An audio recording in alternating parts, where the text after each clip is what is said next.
آپ کو نہیں لگتا کہ آپ سیالکوٹ الیکشن کی کمپین میں مصروف تھیں اور پیچھے سے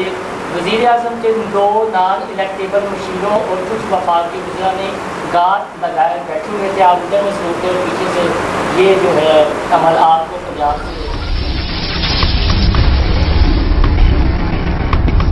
بسم اللہ الرحمن الرحیم، السلام علیکم۔ انسائیڈ سٹوری کے ساتھ میں محسن بلال۔ مریم نواز کے جلسوں کے باوجود تحریک انصاف کا آزاد کشمیر کا الیکشن جیت جانا، اور اس سے بھی بڑی بات یہ ہے کہ سیالکوٹ کا ضمنی انتخاب جیت جانا، ایک ایسا حلقہ کہ جہاں ولیو خاندان گزشتہ 35 سے 40 سال تک بیٹھا ہوا ہے اور مسلم لیگ نون کا ہب اسے کہا جاتا ہے، لیکن ساتھ ہی ڈاکٹر فردوس عاشقاوان جو معاون خصوصی برائے اطلاعات پنجاب تھی، ان سے استعفیٰ مانگ لینا، جن کی وجہ سے یہ ضمنی انتخاب جیتا گیا ہے۔ تو پھر سوال تو بنتا ہے، بلکہ کئی سوالات اٹھتے ہیں کہ آخر کیا وجہ بنی جو اچانک ان سے استعفیٰ مانگ لیا گیا، اور اسی روز انہوں نے استعفیٰ کیوں دیا، جبکہ وزیر اعلیٰ پنجاب سردار عثمان بزدار سے جو ان کی پونے گھنٹے کی ملاقات ہوئی، اس میں کچھ معاملات طے پا گئے تھے کہ ٹھیک ہے 2 سے 3 روز کے بعد یعنی وزیر اعظم عمران خان لاہور کا دورہ کر لے تو اگلے ہفتے آپ استعفیٰ دے دیجئے گا، لیکن ان کی پریس کانفرنس کے بعد استعفے کا آ جانا اور فوری طور پر قبول کر لینا۔ تو بتاتے ہیں آپ کو اس کی اندرونی کہانی۔ اس پر بات کرتے ہیں، سمجھ نمائندے محسن بلال ہمارے ساتھ موجود ہے۔ محسن، کیا چیزیں سامنے آئی ہیں، کیا اندرونی کہانی ہے، تفصیل سے بتائیے۔ جی بالکل، حکومت نے جہانگیر ترین گروپ کو جو ہے وہ ٹف ٹائم دینے کا فیصلہ کیا ہے، اور ڈاکٹر فردوس عاشقاوان وہ کہ اپوزیشن کو کافی زیادہ ٹف ٹائم دے رہی تھی، لیکن وہ پارٹی کے اندر جو ہے اندرونی سیاست ہو رہی ہے اس ٹکراؤ کے حق میں نہیں تھیں، اور اکثر جب جہانگیر ترین گروپ کے حوالے سے ان کے سوالات بھی ہوتے تھے تو ان کا یہی کہنا تھا کہ ہماری جو پارٹی ہے وہ ایک خاندان کی طرح ہے، اور جو گلے شکوے ہیں وہ پارٹی کے اندر ہی رہنے چاہیے۔ تو سب سے پہلے آنے والے دنوں میں آپ ایک چیز دیکھیں گے، وہ چیز یہ ہوگی کہ تحریک انصاف کیش کرتی ہے اس بات کو کہ مسلم لیگ نون میں 2 بیانیے ہیں، ایک نواز شریف کا بیانیہ اور ایک شہباز شریف کا بیانیہ۔ اب یہ بات پرانی ہو جائے گی، یہ خبریں آہستہ آہستہ پرانی ہو جائیں گی۔ اب نئی خبر ہم آپ کو بتاتے ہیں، تحریک انصاف کے اندر 2 بیانیے جنم لے رہے ہیں۔ ایک بیانیہ ہے جو اس حق میں ہے کہ ہمارے پاس صرف 2 سال رہ گئے ہیں، نہ صرف پارٹی کے اندر بلکہ اپوزیشن کے ساتھ بھی ہمیں ٹکراؤ کی سیاست کو اوائڈ کر دینا چاہیے اور گورننس کی جانب اب دھیان دینا چاہیے۔ پارٹی کے کچھ رہنما جو حلقے کی سیاست کرتے ہیں اور جن کا حلقے میں اپنا ووٹ بینک ہے، چاہے انہوں نے سیٹ جیتی ہے یا نہیں جیتی، لیکن ان کا بیانیہ یہ ہے، اور ان کا یہ بھی کہنا ہے کہ پارٹی کے اندر بھی ٹکراؤ نہیں ہونا چاہیے۔ آپسی ٹکراؤ کا فائدہ جو ہے وہ مسلم لیگ نون اور پیپلز پارٹی اٹھائے گی، اور اگر 2023 میں ہم جاتے ہیں تو چودھری پرویز لاہی اسپیکر پنجاب اسمبلی بھی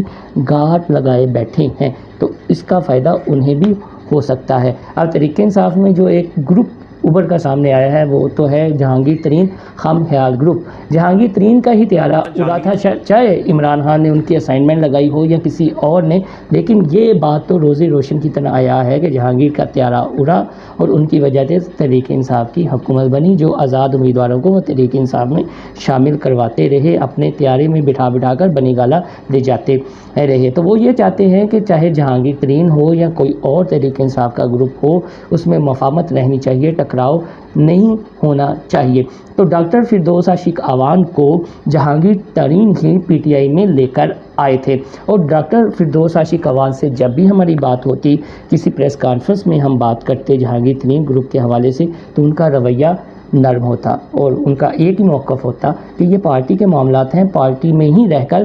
حل ہونے چاہیے، ٹکراؤ کی جانب نہیں جانا چاہیے۔ تو ڈاکٹر فردوس عاشقاوان کا جہانگیر ترین گروپ کے حوالے سے سخت موقف نہ رکھنا، ان کے استعفیٰ طلب کیے جانے کی ایک بہت بڑی وجہ یہ ہے۔ اب دوسری بڑی بات آپ کو بتاتے ہیں کہ شہزاد اکبر، شہباز گل اور فیاض الحسن چوہان، ان تینوں کا اب ٹرائکا بن چکا ہے پی ٹی آئی میں۔ ٹھیک ہے، شہباز گل اور فیاض الحسن چوہان کے درمیان کچھ کسر رہی، لیکن اب یہ ایک ہو چکے ہیں۔ جس کا بڑا ثبوت نذیر چوہان والا معاملہ ہے کہ کیسے شہزاد اکبر اور نذیر چوہان کا معاملہ حل ہو گیا، انہیں ضمانت مل گئی، انہوں نے شہزاد اکبر سے معذرت کر لی، شہزاد اکبر نے انہیں فون کر لیا اور پھر نذیر چوہان نے کہا کہ جہانگیر ترین تو بندوں کو یوز کرتے ہیں، استعمال کرتے ہیں، حالانکہ ہے کہ نذیر چوہان خود چل کر جہانگیر ترین کے پاس گئے تھے، جس کی بڑی وجہ یہ ہے کہ نذیر چوہان کو پارٹی میں اتنی زیادہ لفٹ نہیں کروائی جا رہی تھی اور وہ ایک سہارے کی تلاش میں تھے، اور جب وہ جیل میں گئے تو فیاض الحسن چوہان نے معاملہ حل کروایا۔ یہ ایک بہت بڑی اسائنمنٹ تھی۔ اور دوسری وجہ یہ ہے ڈاکٹر فردوس عاشق اعوان سے اچانک استعفیٰ طلب کیے جانے کی کہ فیاض الحسن چوہان دوبارہ متحرک ہوئے ہیں تاکہ وہ جہانگیر ترین گروپ کو آنے والے دنوں میں ٹف ٹائم دیں۔ اور تیسری وجہ یہ ہے وزیر اعلیٰ پنجاب سردار عثمان بزدار کے پرنسپل سیکرٹری طاہر خورشید۔ پچھلے دنوں آپ نے دیکھا تھا کہ ان کا نیب میں کیس ہے، نیب نے انہیں طلب کیا تھا اور ڈاکٹر فردوس عاشق اعوان صاحبہ نے ایک پریس کانفرنس کی تھی اور ان کا یہ کہنا تھا کہ عمران خان کا جو نعرہ ہے وہ احتساب کا نعرہ ہے اور اس میں کوئی اپنا آتا ہے بیگانہ آتا ہے، عمران خان کی کتاب میں کسی کو معافی نہیں ہے، سب نے اپنے معاملات خود حل کروانے ہیں اور طاہر خورشید نیب کے آفس لاہور میں پیش ہوں گے۔ لیکن جب ان کی پیشی کا وقت آیا تو طاہر خورشید خود نہیں گئے بلکہ کہ ان کے وکلاء نے طاہر خورشید سے جو سوالات پوچھے گئے تھے ان کا جواب جمع کروا دیا۔ اب طاہر خورشید کا چینل بھی اس سلسلے میں یوز ہوا ہے، جو میں نے ٹریکے کی بات کی ہے، شہباز گل، شہزاد اکبر، فیاض الحسن چوہان۔ تو مزے کی بات یہ ہے کہ چونکہ جو نیب ہے